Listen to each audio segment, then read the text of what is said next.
The crystal chandeliers cast dancing shadows across marble floors. Designer gowns sweep past polished shoes. This is the Hartford Museum Spring Gala, where New York's elite gather to celebrate wealth disguised as charity. 23-year-old Amara Bennett moves through the crowd. Black uniform, white apron, invisible, the way servers always are. She balances a tray with the practiced grace of someone who's worked 3 jobs since high school.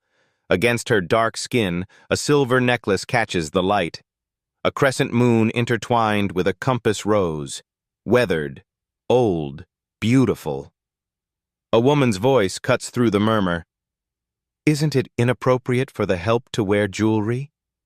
Especially something so ostentatious? Heads turn. Whispers ripple. Amara's hand instinctively touches the necklace, the only possession from a past she can't remember. Then, everything stops. 81-year-old Eleanor Whitmore stands frozen. Her champagne glass slips, shatters. Her face drains of color. She stares at the necklace. Her lips form silent words. Victoria. Have you ever wondered what a single object could unlock? What secrets hide in plain sight, waiting for the right moment to shatter everything you thought you knew? 3 days earlier, Amara's apartment in the Bronx, 482 square feet, peeling paint, a window that won't close all the way. But it's hers. Nursing textbooks cover every surface: anatomy, pharmacology, patient care, finals in 2 weeks. Between double shifts at prestige events catering and studying, sleep is a luxury she can't afford. On her makeshift desk sits a worn manila folder, her entire history inside. She opens it. The same documents she's read 1,000 times. Birth certificate, baby girl Bennett, ward of the state. Date found, June 15, 2002. Location, Roosevelt Medical Center, New York. A single photograph of the necklace. Handwritten note attached. This was pinned to your blanket when they found you. I kept it safe. Mrs. Carter, Judith Carter. Her foster mother from age 12 to 16, the only person who ever felt like family. Dead 7 years now from cancer. Amara traces the compass rose with her finger. 4 directional points: north, south, east, west. And beneath them, engraved in tiny script, May 29th, 2002. 2 weeks before she was found abandoned. Her roommate, Tessa Rodriguez, appears in the doorway. Fellow nursing student, best friend. The sister she chose. You're doing it again. Tessa's voice is gentle. The necklace thing. It means something, Tess. Amara doesn't look up. This engraving, it's custom work. Expensive. Someone cared enough to have this made. Maybe your birth mom was rich and had a breakdown. Or maybe she was running. Amara closes the folder. Either way, I need to focus. Finals won't pass, but the necklace stays around her neck. It always does. 21 years. She's never taken it off. Not once. 2 days earlier. Prestige events catering. A cramped office that smells like coffee and stress. Greg Paulson, Amara's supervisor, waves her in. Mid-50s. Perpetually exhausted. 3 ex-wives. But decent enough. Big event tomorrow night. He slides a file across his desk. Hartford Museum Spring Gala. Eleanor Whitmore's making some massive announcements. $500 million to children's charities. Amara knows the name. Everyone does. Eleanor Whitmore. Banking dynasty. Widow of Charles Whitmore. Foundation work that's reshaped child welfare across 3 states. Childless. Notoriously private. Ruthlessly generous. We need reliable people.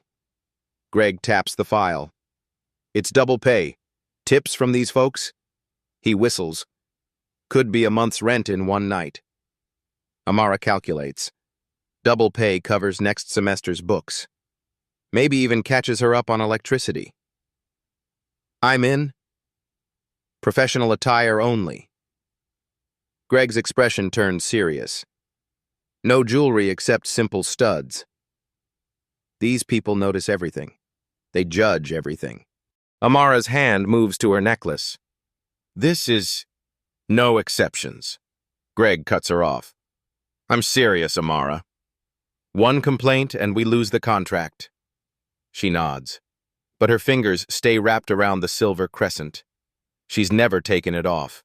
Not for gym class, not for hospital clinicals, not for anyone. Tomorrow won't be different. Same time. Across Manhattan. The Whitmore estate.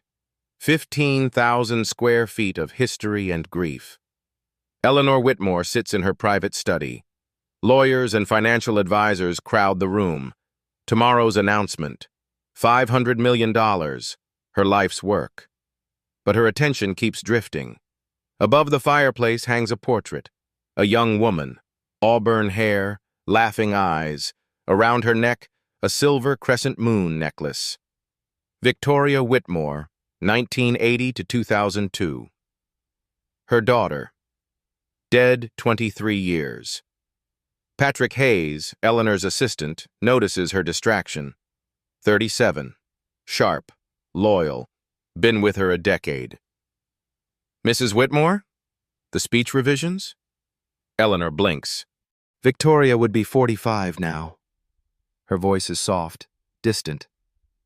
She would have loved this work, helping children. Patrick's expression softens. She'd be proud of you. Would she?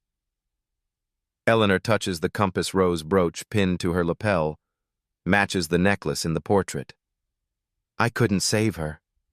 I couldn't even save her baby. The room goes quiet. Everyone knows the story. The tragedy that broke Eleanor Whitmore. Victoria. 7 months pregnant. Car accident. Brain dead by morning. The baby didn't survive the emergency surgery. Eleanor buried them both. Mother and child. June 2002. The necklace disappeared that night. Victoria's personal effects at Roosevelt Medical Center. Gone. Despite private investigators. Despite a $50,000 reward. Gone. Like her daughter.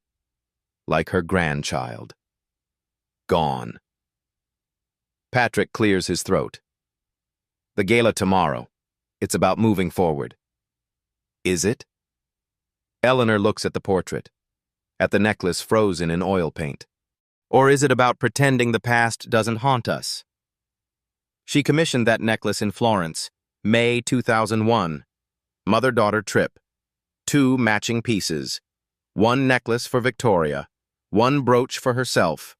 Both engraved with the date they'd return to collect them. May 29th, 2002. They never made that trip. Victoria died June 12th, 2002. 2 weeks after the engraving date. The necklace was around her neck when the paramedics brought her in. By morning, it was gone. Eleanor has spent 23 years wondering. Who took it? Why? Was it a simple theft or something darker?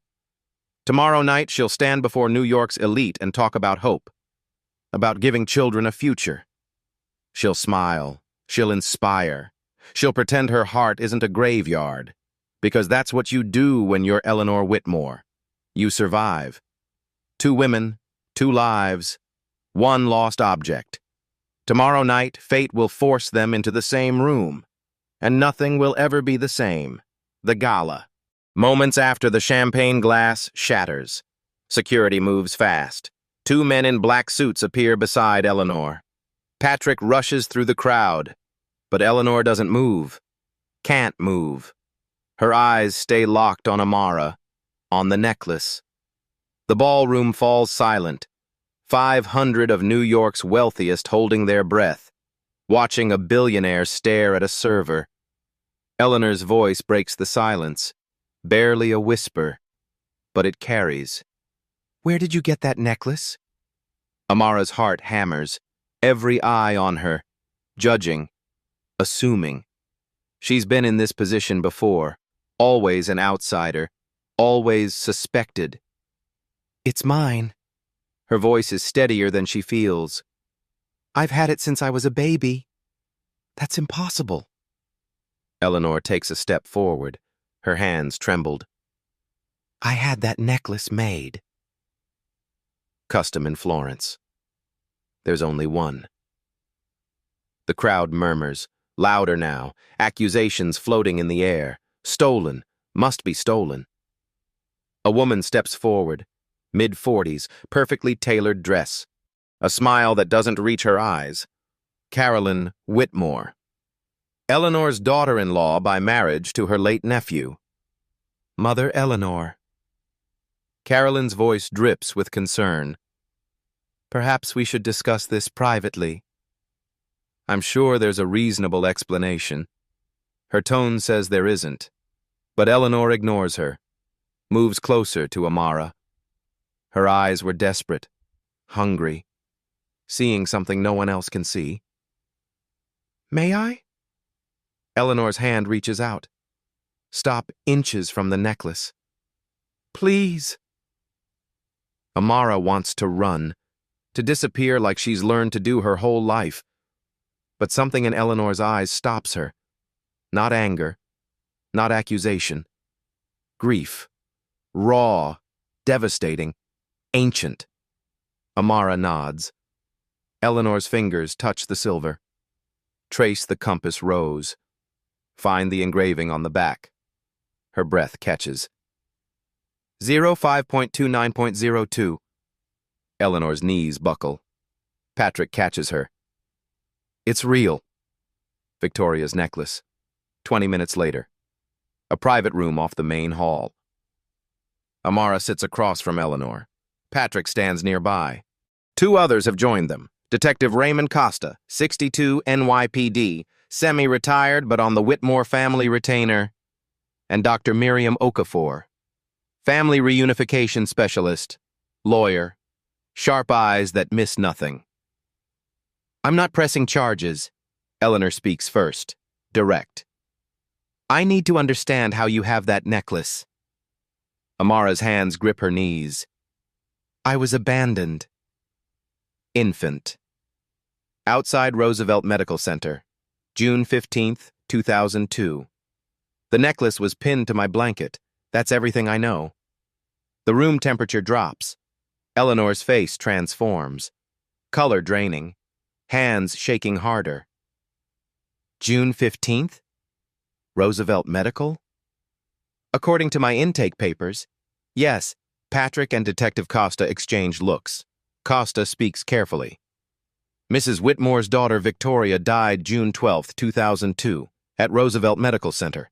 Brain aneurysm following a car accident. The words hang in the air. Impossible. Terrible. True. Dr. Okafor leans forward.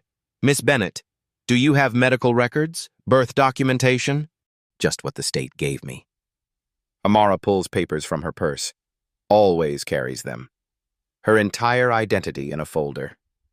Generic birth certificate. No parent names. No history.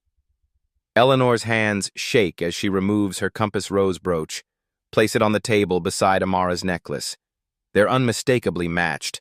Same metalwork. Same patina. Same tiny maker's mark underneath. A.F. Firenze. Alessandro Ferretti, Florence. The jeweler Eleanor commissioned in 2001. Victoria was 7 months pregnant when she died. Eleanor's voice fractures. Breaks. The doctors told me the baby didn't survive. Emergency C-section, too much trauma. They showed me. They said it was over. Silence crashes through the room. Detective Costa clears his throat. Mrs. Whitmore, if you're suggesting... I'm not suggesting. Eleanor's business voice surfaces, sharp, commanding. I'm stating facts. My daughter died at that hospital. 3 days later, a black infant was found abandoned at that same hospital wearing my daughter's necklace. I want to know what happened. Amara's world tilts, spins. Are you saying I might be... I'm saying we need DNA tests. Eleanor's eyes meet hers. Immediately. 4 hours later, a 24-hour medical lab in Manhattan. Cheek swabs, labels, chain of custody forms. Expedited processing costs more than Amara makes in a month. Eleanor pays without blinking. While they wait, Detective Costa opens his laptop. 23 years of digital archives from Roosevelt Medical Center. June 12th, 2002. Costa reads aloud. Victoria Whitmore, admitted 11:47 p.m. Motor vehicle accident, severe head trauma, passenger side T-bone collision at intersection of... Skip the delivery. Eleanor's voice was tight, controlled. Emergency C-section performed at 1:23 a.m. due to fetal distress. Costa's frown deepens. Official record states, infant female, delivered stillborn, 1:51 a.m. Mother expired at 2:14 a.m. from cerebral hemorrhage.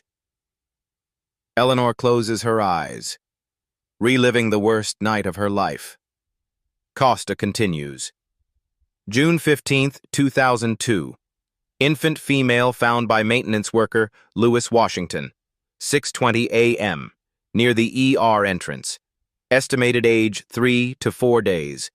The preliminary exam showed good health, no distress. The baby had one distinguishing mark. He pauses. Small strawberry birthmark. Left shoulder blade. Amara's breath stops. Eleanor notices. What is it? Amara's voice is barely audible. I have a birthmark. Left shoulder blade. Strawberry-shaped. The room freezes. Show me. Eleanor stands. Amara hesitates. This is insane. This can't be real. But she turns, lowers her collar enough to reveal the mark. Small, reddish, shaped like an irregular heart. Eleanor's sob tears through the quiet. Victoria had the same mark, exactly the same location. Her father had it. Charles's mother documented it in all the family medical records, worried it was vascular. Patrick's face goes pale. If the baby survived, why would they report her stillborn? Dr. Okafor's voice is grim, professional. Either catastrophic medical error, or someone deliberately falsified the records. Detective Costa finishes. Eleanor stands. Her grief transformed into something harder, colder, more dangerous. Find out who delivered that baby. Find out who signed the death certificate. Find out who was in that delivery room. Her voice could cut glass. And find out why my granddaughter was abandoned like garbage while I buried an empty coffin. The next morning, DNA results arrive via secure email. Dr. Okafor opens the attachment. Her hands are steady, professional, but her eyes betray emotion. She reads aloud, each word landed like a hammer. Probability of biological relationship between Eleanor Whitmore and Amara Bennett. She pauses. 99.97%. The room erupts. Carolyn Whitmore, who inserted herself into this meeting, goes pale. That's impossible, I was there. I saw Eleanor at the funeral. You saw a funeral for my daughter? Eleanor's voice is steel. No one showed me the baby. They said it would be too traumatic. Amara can't breathe, can't think. 23 years. Foster homes. Poverty. Loneliness. Questions no one could answer. All because of a lie. Why? Her voice breaks. Why would someone do this? Patrick's expression darkens. Maybe we should ask who benefited from Victoria's death. All eyes turn to Carolyn. Her face flushes. How dare you? I wasn't even married to Thomas in 2002. But you were dating him. Patrick's voice is quiet, deadly. You were at the hospital that night. The temperature drops. Detective Costa opens a new file. Let's talk about the delivery room. Who was there? Who had access? Who signed what? These are the kind of black stories that remind us. Sometimes the most touching stories are buried under decades of lies, and someone was willing to destroy a life to keep those lies hidden. Who falsified the hospital records? Why was Amara abandoned? What did Carolyn know? 72 hours after the DNA results. Eleanor's estate attorney, Margaret Shen, arrives with boxes, 23 years of financial records, estate documents, trust amendments, the paper trail of a fortune. She spreads them across Eleanor's conference table. Detective Costa, Patrick, Dr. Okafor, Amara, Eleanor, and Carolyn all present. Carolyn brought her own lawyer, Harrison Breckenridge, silver hair, expensive suit, retainer that could fund a hospital wing. Margaret speaks like she's presenting evidence, because she is. When Victoria died in 2002, her estate was structured with a clear hierarchy. She points to a document. If her child survived, the child inherited Victoria's share. Approximately $1.8 billion in today's valuation. Amara's stomach drops. Billion. With a B. With no surviving heir, Victoria's share reverted to the 1998 Trust Amendment. Margaret slides another page forward. The secondary beneficiary was Thomas Whitmore, Eleanor's nephew. Carolyn's face hardens. Thomas is dead. Pancreatic cancer. 2019. What does this have to do with... everything? Patrick cuts her off. Thomas managed Whitmore Industries from 2002 until his death. You've managed it since. And the foundation. Detective Costa pulls up financial records on his laptop. Let's talk about money. June 2002. Dr. Philip Grayson, administrator of Roosevelt Medical Center, received a $250,000 consulting fee. He turns the screen, shows the wire transfer. From Whitmore Industries Legal Department. Approved by Thomas Whitmore. The room goes silent. Eleanor's voice is ice. Thomas authorized $250,000 to the hospital administrator the same month my daughter died. It gets better. Costa clicks to another screen. June 2003. Grayson received $500,000 from a shell corporation, Clearwater Medical Consulting, dissolved in 2004. Registered agent? He looks at Carolyn. Simon Vetch, your first cousin. Carolyn stands. I'm calling my attorney. Sit down. Eleanor's command stops her cold.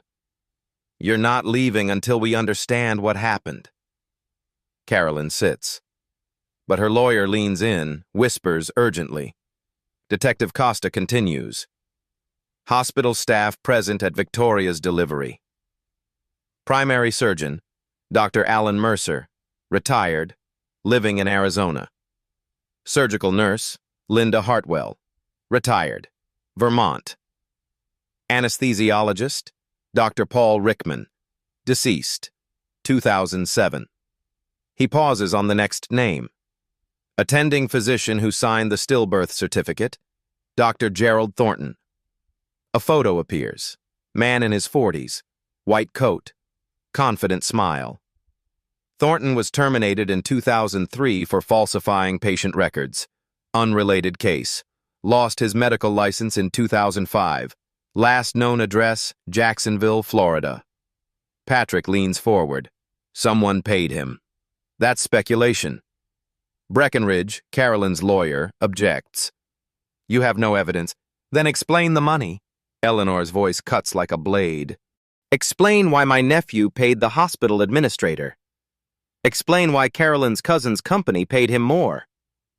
Carolyn's composure cracks. Thomas handled legal affairs. I don't know every transaction. You were there. Amara's voice surprises everyone, including herself. The night my mother died. You were there. I was Thomas's girlfriend. Of course I was there. And 3 days later, I was abandoned. Amara stands, faces Carolyn. With a necklace worth thousands. Why didn't whoever left me just sell it? Why keep it with me? Silence. Dr. Okafor speaks quietly. Because it was insurance. If the baby was ever found, the necklace was proof. Proof someone wanted the baby gone, but couldn't bring themselves to... She doesn't finish. Doesn't need to. That afternoon, Detective Costa makes calls. Linda Hartwell, the surgical nurse, 71 now, agreed to a video call. Her face appears on screen. Weathered. Tired. Guilty. I wondered when someone would come asking. Her voice shakes. 23 years. I've had nightmares every single one. Eleanor leans toward the screen. Tell us what happened. Linda takes a breath. The baby didn't die. She was perfect. Crying. Pink. Healthy. 7 pounds, 2 ounces. Amara's hand covers her mouth. But Dr. Thornton, he took her out of the delivery room, told us to document stillbirth. I tried to object. He said it was complicated. Family request. Family request? Eleanor's voice was sharp. That's what he said. I thought maybe... I don't know what I thought. But I was young, scared. He was attending. Costa speaks gently. What happened next? 3 days later, I was leaving my shift. Saw Dr. Thornton in the parking garage. Level B. He was with someone. A woman. Dark hair, red coat. They were arguing. Patrick stiffens. Did you see her face? No. But I saw him hand her something.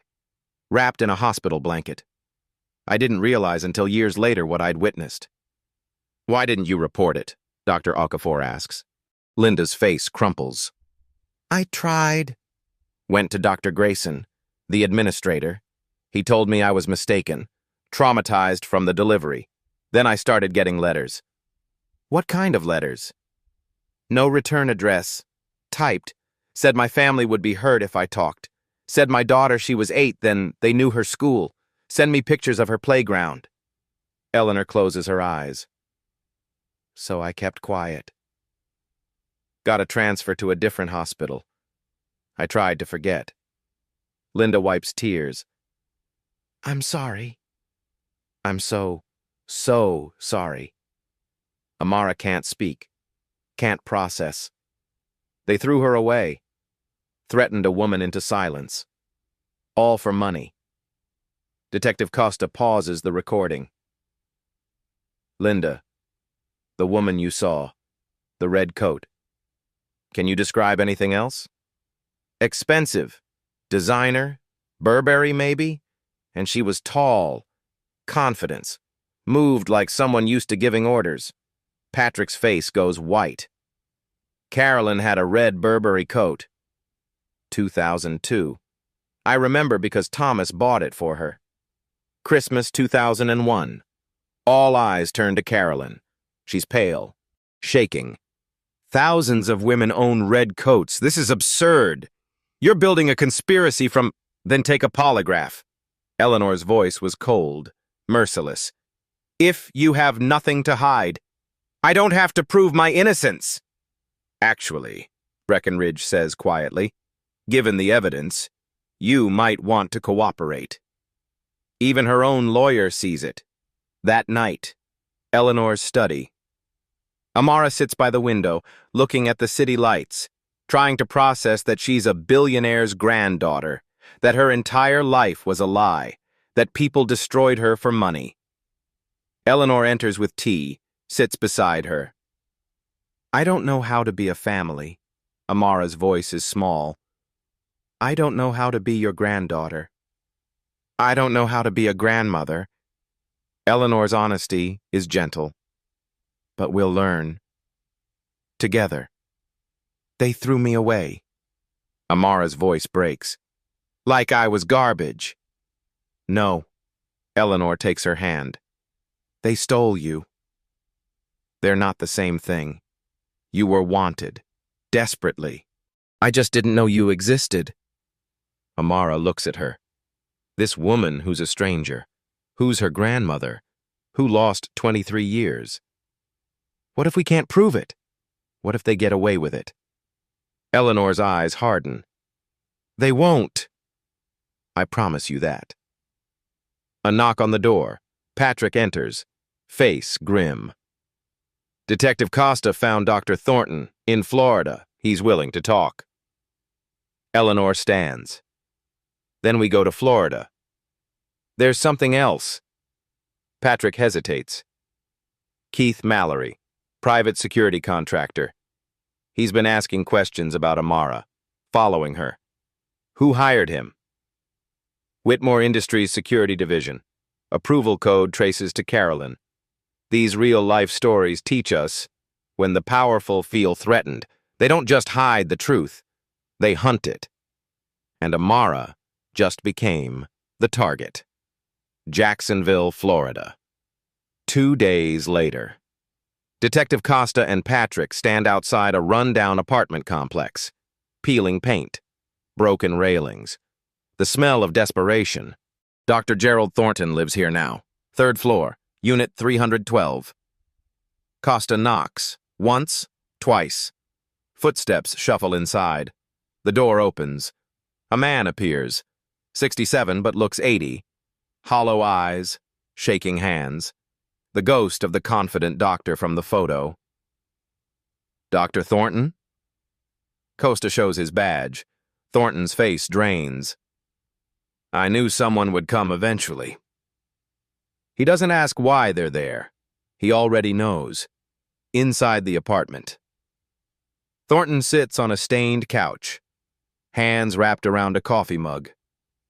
Can't stop shaking. I can't talk about that night.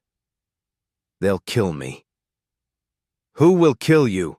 Patrick asks. I don't know. That's the point. Thornton's voice cracks. I've been running for 20 years, changing addresses, using cash. They still find me. Costa leans forward. Tell us what happened. June 12th, 2002. Thornton closes his eyes. I was paid. $100,000. Cash. Delivered to a P.O. box in 3 installments. Paid to do what? Falsify the stillbirth certificate. Take the baby to a specific location. Leave her there. The words land like stones. Where? Patrick's voice was tight. Maintenance closet. Near the loading dock. Level B. I was told someone would pick her up. Take her to a good family. Adoption. Private. No paperwork. You believed that? Thornton's laugh is bitter. I wanted to believe it. $100,000 pays a lot of gambling debts, so I documented stillbirth, took the baby, left her in that closet wrapped in a hospital blanket. With the necklace? It was around the mother's neck when she died.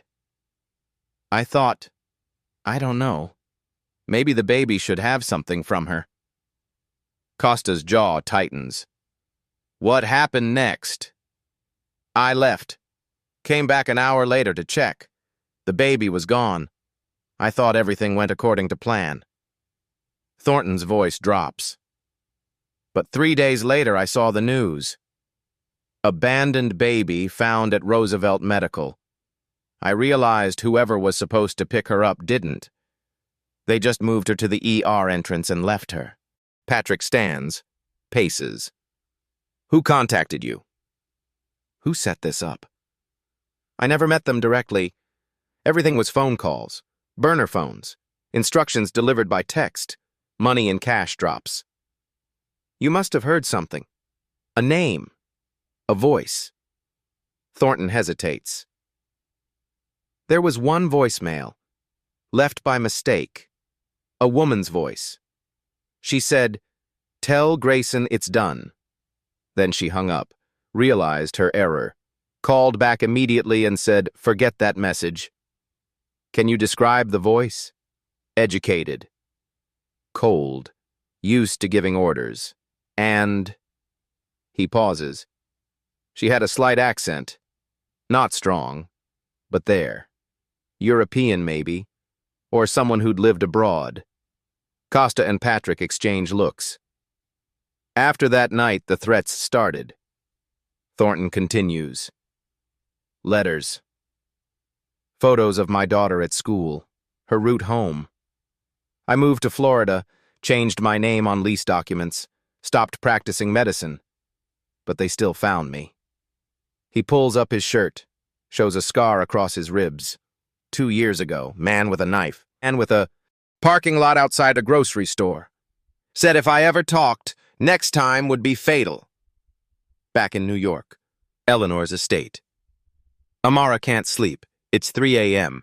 She's in the guest house Eleanor insisted she stay in, 24-hour security outside. Her phone buzzes. Text from Tessa. You okay? Saw the news. This is insane. The media found out. Of course they did. Nothing stays secret in New York. Headlines everywhere. Whitmore heir found after 23 years. Baby Amara, stolen or abandoned. Billionaire's lost granddaughter raised in foster care. Amara doesn't respond. Can't find words. Another text. Unknown number. Stop asking questions. You survived once. Don't test your luck. Her blood goes cold. She screenshots it. Forwards to Detective Costa. But fear settles in her chest like ice. Someone is watching. The next morning, Eleanor's conference room. The team gathers. Eleanor, Amara, Patrick, Detective Costa, Margaret Shen, Dr. Okafor. Costa shares Thornton's testimony. The room listens in grim silence. The voicemail. Margaret speaks. A woman's voice. European accent. That's specific. Patrick pulls up files. Carolyn Whitmore, born Carolyn DuPont. My father was French-American. My mother was Swiss. Carolyn spent summers in Geneva as a child. She has a slight accent when she's tired or angry. Eleanor's face hardens. Circumstantial. We need more. I'm working on it. Costa opens his laptop. Dr. Philip Grayson, the hospital administrator. Current address, Miami. I have a warrant being processed. How long? 48 hours. Too long. Eleanor stands. I want answers now. Patrick hesitates. There's something else. I've been digging into Thomas's finances from 2002. He made several large cash withdrawals, May through June. Total, $850,000. $100,000 to Thornton. $250,000 to Grayson. Margaret calculates. That leaves $500,000 unaccounted for. Or already paid to someone else, Dr. Okafor suggests. The question hangs. Who? That afternoon, Amara returns to her Bronx apartment. She needs clothes, textbooks, her life before everything exploded. Security offered to accompany her. She refused. I needed space, normalcy, mistake. She climbs the stairs to her third-floor walk-up. The light is out. Again, the landlord never fixes anything. Her key turns in the lock. The door opens. The apartment is dark. She reaches for the light switch. A hand grabs her from behind, slams her against the wall. Man's voice. Low. Cold. You need to stop asking questions. Amara's nursing training kicks in. She identifies pressure points, weak spots. Her elbow drives back, connects with his ribs. He grunts. Grip loosens. She spins. Sees his face. Mid-40s. Scar across his left eyebrow. Dead eyes. He pulls a knife. They said to make it look like a robbery. Amara's heart hammers. She's 3 feet from her door. 10 feet from the stairs. He lunges. She drops, rolls. His knife hits the wall where she was. She runs. Down the stairs. He's behind her. Heavy footsteps. Getting closer. 2nd floor. 1st floor. Lobby. She bursts onto the street, screaming. People turn. The attacker stops at the door, sees witnesses. vanishes back inside. Amara collapses on the sidewalk, shaking. A woman calls 911 2 hours later. Police station. Detective Costa reviews security footage. The camera caught the attacker entering Amara's building. Facial recognition runs. Keith Mallory. Costa pulls up a file. Private security contractor, works for corporate intimidation firms, specialty, making problems disappear. Who hired him? Eleanor demands. She arrived within minutes of hearing about the attack. Whitmore Industries Security Division. Payment authorized 3 days ago. Patrick pulls up the approval code. His face goes pale. Carolyn's digital signature. Eleanor's rage is quiet, controlled, deadly. Arrest her. Now. We're working on it, Costa says. But Mallory disappeared. Without him, it's harder to prove. His phone rings. He answers, listens. His face changes. Keith Mallory was found dead in his apartment an hour ago. Single gunshot, apparent suicide. The room goes silent. That's not suicide. Patrick says what everyone's thinking. That's tying up loose ends. Amara sits in the corner, processing. Someone tried to kill her, then killed the killer to cover tracks. Eleanor sits beside her. Take her hand. You're staying at the estate. No arguments. Amara doesn't argue. Can't. That night, a phone call. Detective Costa's phone rings. Unknown number. Detective Costa? A man's voice. Old. Weak. My name is Father Michael Reyes. I'm a priest. Hospice care at Mount Sinai. I've been following the Whitmore case in the news. How can I help you, Father? It's what I can help you with. The priest coughs. I'm dying. Heart failure. Weeks left, maybe days. I need to speak with Mrs. Whitmore. It's about Thomas, her nephew. Costa sits up straight. What about Thomas? He came to confession. 2019. Days before he died. He was tormented. Couldn't find peace. Father, the seal of confession. Thomas asked me to break it if the truth ever came out. He gave me written permission. Signed, notarized.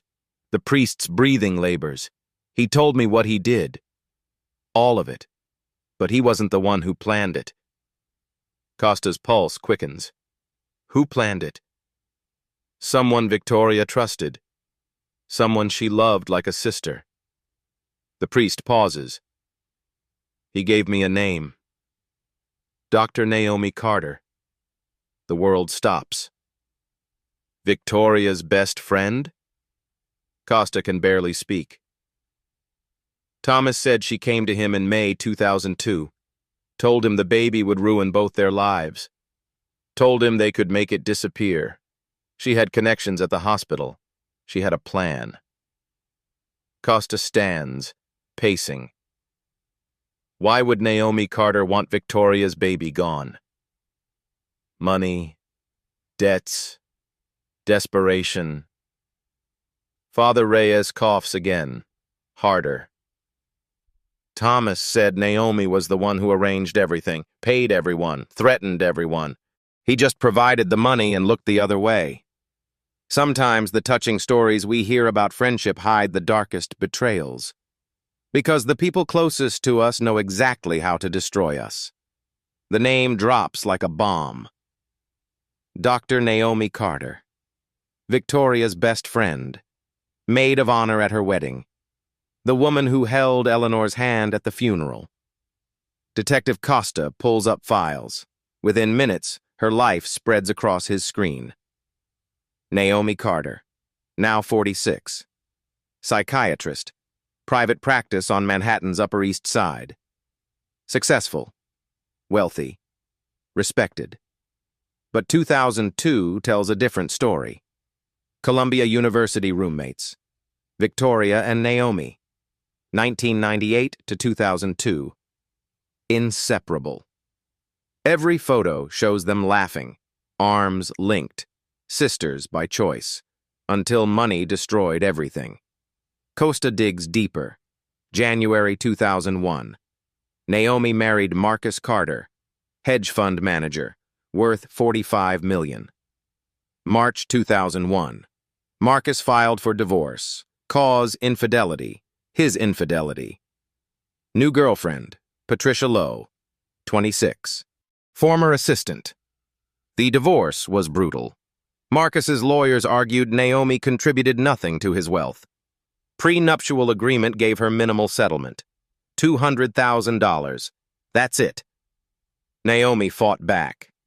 Victoria testified as a character witness, spoke about Naomi's support during Marcus's business ventures, her sacrifices. It didn't matter. The judge sided with Marcus. January 2002. Divorce finalized. Naomi got $200,000 and crushing legal debt. But here's where it gets interesting. April 2002. 2 months before Victoria died. Victoria co-signed a loan for Naomi, $2 million, using Whitmore Foundation funds as collateral. Eleanor never knew. She forged my signature. Eleanor's voice shakes with rage. That loan was never authorized, Margaret Shen confirms. If Victoria died and her heir was eliminated, the loan would be written off as estate loss. Naomi keeps the money. No one asks questions. Patrick pulls up more records. June 26, 2002. Marcus Carter died. Boating accident. Hamptons. Investigation ruled it accidental. He was drinking. Fell overboard. Drowned. 2 weeks after Victoria died.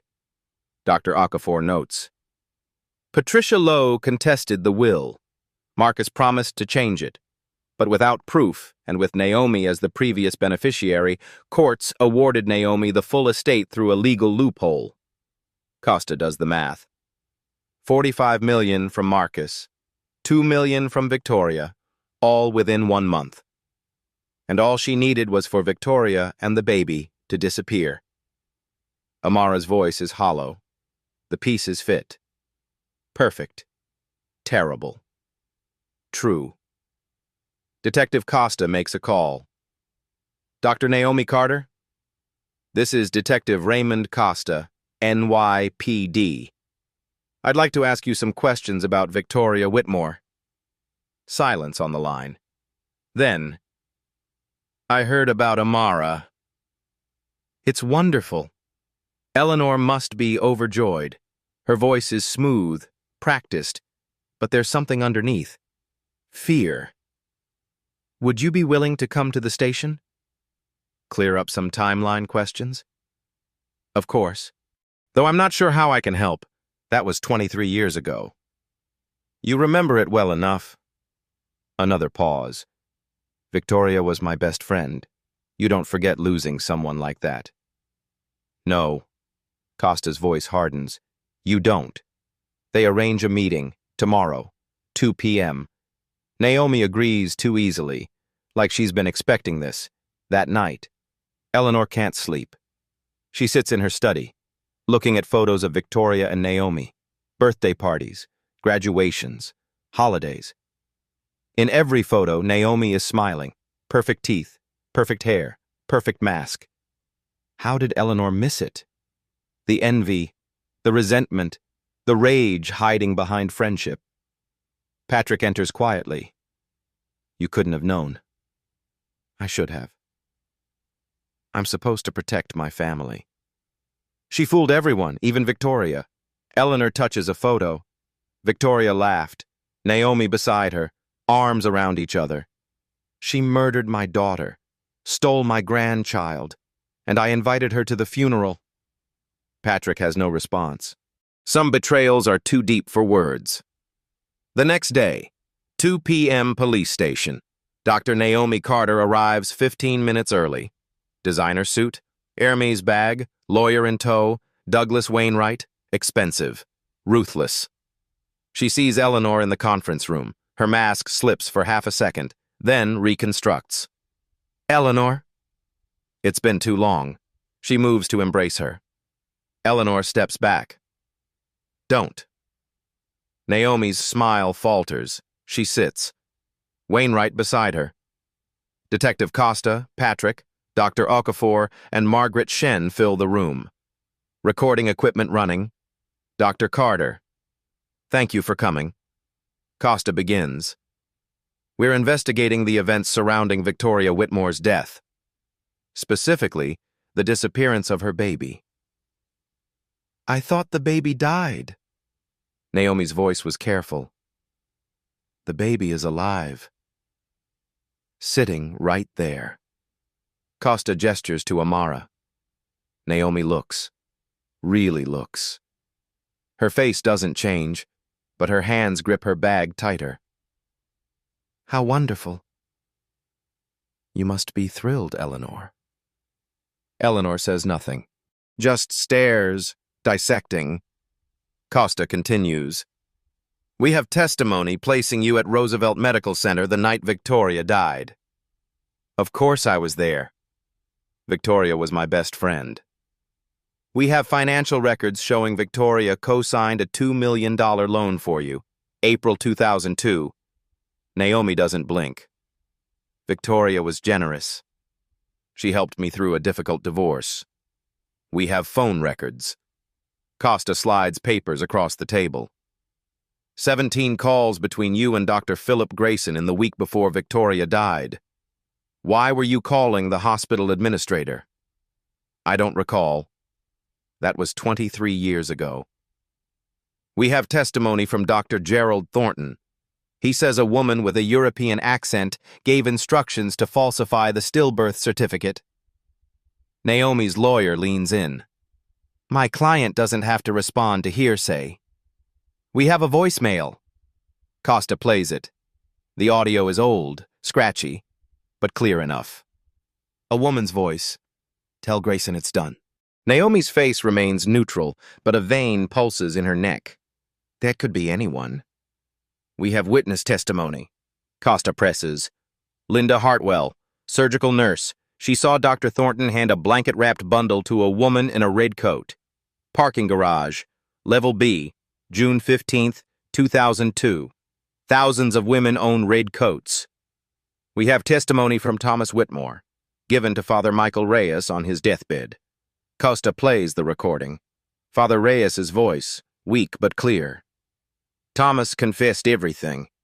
He said Naomi Carter came to him in May 2002, told him Victoria's baby would ruin both their lives. She had a plan, contacts at the hospital. All Thomas had to do was provide money and stay quiet. The room goes silent. Naomi's mask cracks, just slightly. Thomas was dying. Delirious. This is inadmissible. Actually, Margaret Shen says, Thomas signed a notarized statement giving Father Reyes permission to break the seal of confession if the truth emerged. It's admissible. Wainwright whispers urgently to Naomi. She shakes her head. Costa leans forward. Your ex-husband Marcus died 2 weeks after Victoria. Boating accident. We reopened that investigation. Found a witness. Boat mechanic, Carl Jennings. He was paid $50,000 to tamper with the safety equipment. He slides a photo across. Jennings, signing a sworn statement. He identified you as the woman who hired him. Naomi's breathing quickens. This is a setup. You're trying to frame me because you need someone to blame. We have bank records. Patrick speaks now. 3 cash withdrawals from your account, May 2002, totaling $150,000. The same week Thornton and Grayson were paid. Circumstantial. We have a motive. Eleanor finally speaks, voice like ice. You were drowning in debt. Victoria had everything you wanted, and her baby stood between you and $45 million.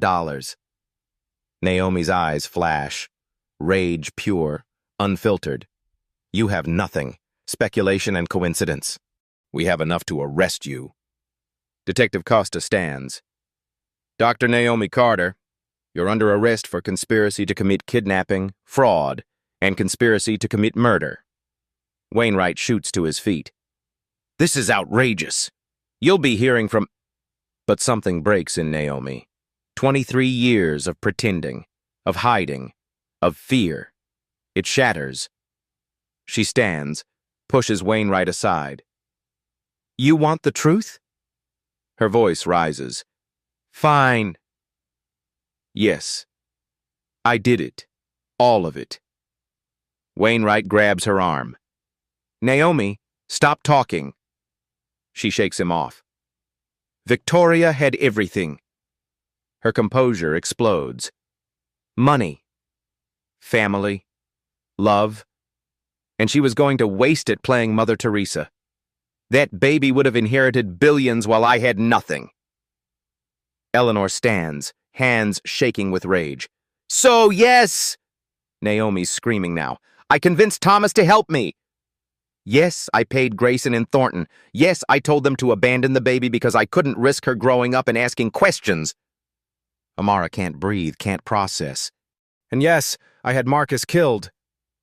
He owed me that money after what he did, after he humiliated me, after he threw me away for some 26-year-olds. Wainwright looks like he wants to disappear. You want to know the worst part? Naomi laughs, bitter, broken.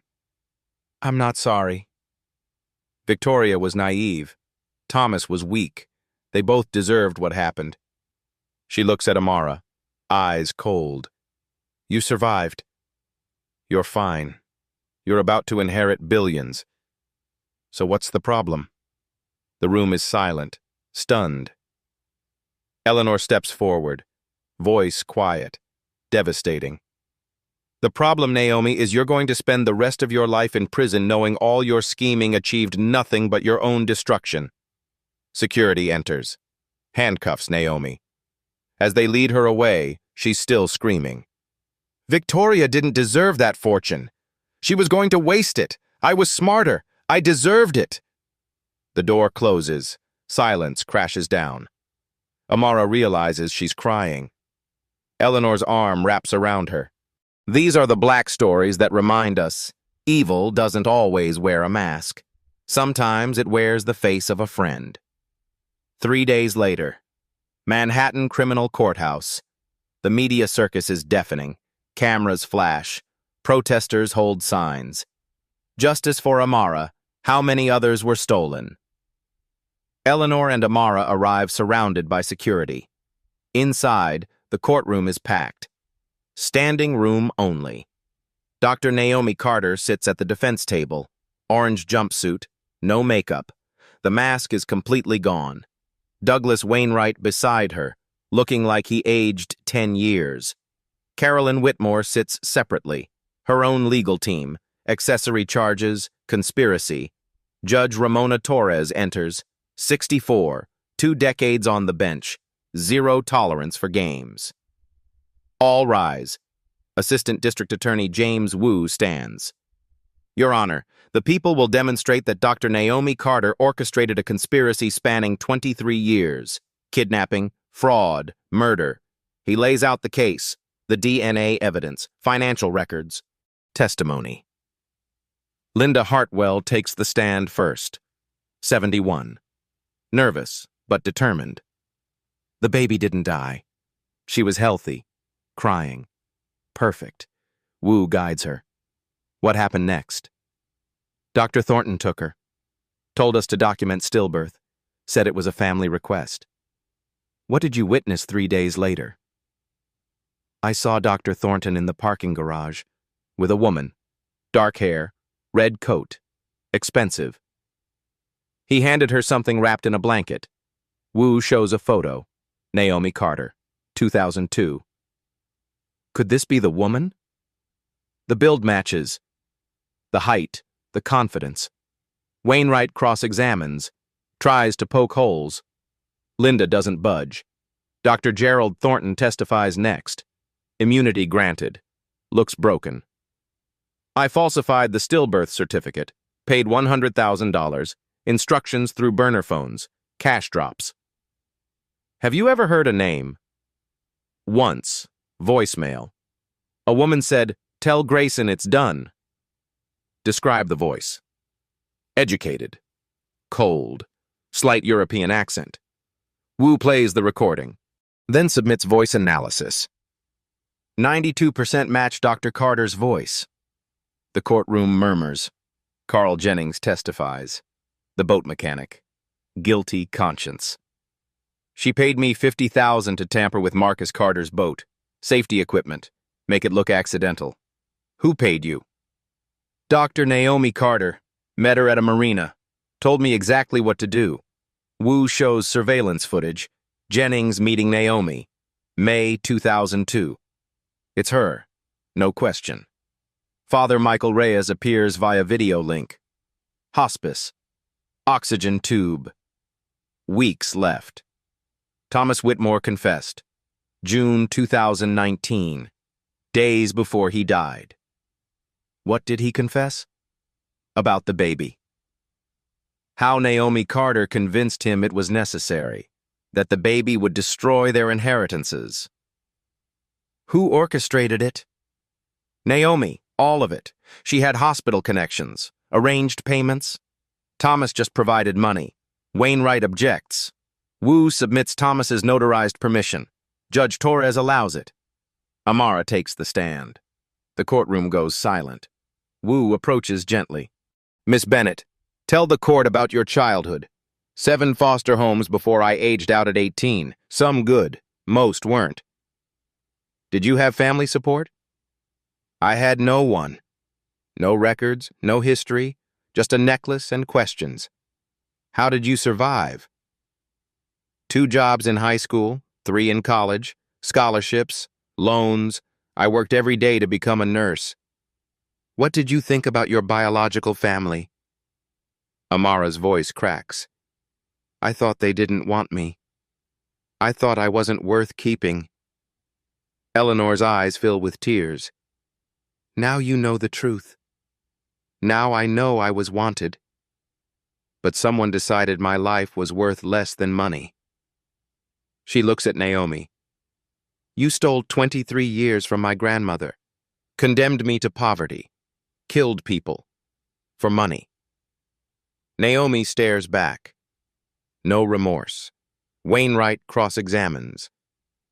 You stand to inherit billions? I don't care about money. I care about my grandmother, the life we lost, the mother I never knew. Amara leans forward. Money doesn't fix that. Whispers ripple through the courtroom. Naomi's final outburst. As Wu rests his case, Naomi snaps. She stands, pushes Wainwright away. You all act so righteous, but you'd do the same. Victoria was going to waste billions on charity, on strangers. Judge Torres bangs her gavel.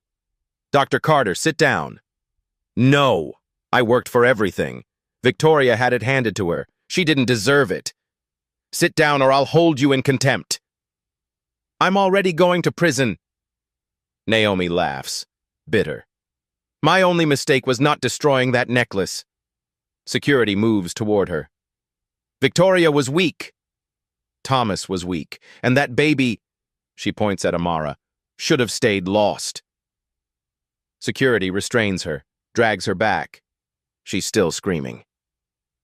Judge Torres's face is stone. I've heard enough. She reviews the evidence, the testimony, the confession. Dr. Naomi Carter, I find probable cause on all charges. How do you plead? Naomi cuts off her lawyer. Guilty. To everything. The courtroom explodes, sentencing. Judge Torres's voice cuts through chaos. Dr. Carter, you destroyed lives, murdered 2 people, stole a child's identity, corrupted professionals, threatened witnesses. She pauses. I sentence you to life in prison without parole. Sentences consecutive. Plus civil liability. Naomi doesn't react. Empty. Carolyn Whitmore, 30 years. Parole after 20. Dr. Philip Grayson, 15 years. Dr. Gerald Thornton, 10 years. License permanently revoked. As they're led away, Eleanor reaches for Amara's hand. Justice is served. Outside the courthouse. Reporters swarm. Eleanor makes a brief statement. My granddaughter was stolen 23 years ago by people I trusted. Today, justice affirmed that cruelty will not go unpunished. We ask for privacy as we heal. Amara speaks quietly. To every foster child wondering if you matter. You do. Your story matters. Don't let anyone tell you otherwise. The crowd erupts in support. They walk to the car, hand in hand. Grandmother and granddaughter. The past can't be changed, but the future is theirs to write. In touching stories like these, justice doesn't erase pain, but it proves that truth always finds its way home. 6 months later, Amara walks through the Whitmore estate gardens. Morning sun filters through oak trees, birds singing, peace she never knew existed. She lives in the guest house now, a compromise. Eleanor wanted her in the main house. Amara needed space, independence. They're learning. Slowly. Eleanor wants to give everything. Clothes, cars, vacations. Make up for 23 lost years in 6 months. Amara wants to earn her own way. Finish what she started. Prove she's more than a lost heiress. They clash. Often. But they're trying. Last week, Amara's nursing school graduation. Eleanor sat in the audience, front row. Tears streamed as Amara crossed the stage. Degree earned through her own work, her own sacrifice. Not family connections, not money, her own hands. Afterward, Eleanor hugged her, whispered, Victoria would be so proud. Amara held on tight. I wish I'd known her. You have her strength, her heart, her stubborn determination. Eleanor smiled through tears. You know her through yourself. They visit Victoria's grave together now, once a month, always on the 12th. The day Victoria died. Eleanor places white roses. Amara places her hand on the headstone. I'm here, Mom, she whispers every time. I'm okay. We're okay. Eleanor doesn't cry anymore. Not at the grave. She talks instead. Tells Victoria about Amara's achievements, her plans, her life. Like Victoria is still listening. Maybe she is. The Victoria Whitmore Foundation launches. $200 million. Eleanor's announcement was made 6 months ago. Now real. Operational. Focus, foster children, education scholarships, mental health services, family reunification resources. Amara serves on the board. Uses her experience, her pain, to help others help. At the first meeting, she presents data, statistics, plans. Every year, 20,000 kids age out of foster care. No family, no support. We're going to change that. The board approves every proposal. Tessa Rodriguez is the first scholarship recipient. Full ride to Columbia's nursing graduate program. She hugs Amara after the announcement. You did this. We did this, Amara corrects. We're not letting anyone else feel forgotten. System changes ripple outward. The Amara Bennett Act passed the New York State Legislature. Requires DNA banking for all abandoned infants. Comprehensive database cross-referencing. Family connection protocols. Roosevelt Medical Center restructures completely. New protocols. Multiple verifications for any infant death certificate. Independent review required. Detective Costa heads a new task force, investigating hospital fraud, adoption corruption. They've identified 12 suspicious cases already. Dr. Okafor publishes a book, Stolen Childhoods, How Medical Corruption Destroys Families, required reading in medical ethics programs nationwide. Change is happening because of Amara's story. The civil lawsuit settles. $45 million from Naomi's estate, Roosevelt Medical Center, co-conspirators. Amara's portion, $30 million. She donates every penny. Foster care reform, medical oversight programs, legal aid for family reunification. "I don't need guilt money," she tells reporters. "I need to make sure this never happens again." Eleanor watches the press conference. Pride overwhelmed her. 1 year after the gala. Amara works her first shift, registered nurse, Roosevelt Medical Center, NICU. Eleanor argued against it. Too many painful memories. Too much trauma. Amara insisted. "This is where Mom died. Where I was stolen. But it's also where sick babies get saved every day. I want to be part of healing." She tends to a premature infant, monitoring vitals, adjusting IVs, speaking softly to terrified parents. During lunch, Eleanor visits, brings homemade sandwiches, only slightly burnt. They eat in the cafeteria, surrounded by chaos, beeping machines, rushing staff. It feels normal, not perfect, not without pain, but real. Amara touches her necklace, now accompanied by a compass rose bracelet Eleanor gave her, inscribed with both their names. "You know what's funny?" Amara says. "What?" "I spent my whole life feeling lost, like I didn't belong anywhere." She looks at Eleanor. "Now I realize I was never lost, just stolen, and you never stopped looking." Eleanor's eyes fill. "I didn't know I was looking." But my heart knew something was missing. They sit in silence, comfortable, complete. Closing voiceover. Amara Bennett was abandoned as an infant, labeled unwanted, told by society she didn't matter. For 23 years, she fought to survive in a world that discarded her. But a single necklace, a mother's final gift, became the thread that unraveled a conspiracy, restored a family, exposed corruption. The villains are behind bars, the system is changing, justice prevailed. But the real victory? Eleanor finally hears someone call her grandma. Amara understood she was never unwanted. She was stolen. These real-life stories teach us, can broken families heal? Can justice defeat power? Can one person's courage change everything? Amara's story answers yes. But only if we refuse to accept injustice. Only if we fight for truth even when it's buried. Only if we remember every abandoned child has a story worth uncovering. The necklace was a symbol, but Amara is a miracle. Not because she was rescued, but because she never stopped searching for the truth. Have you ever wondered what secrets your family holds?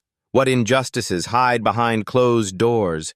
In a world that tells us to move on, to forget, Amara reminds us, truth is worth fighting for, and love always finds its way home.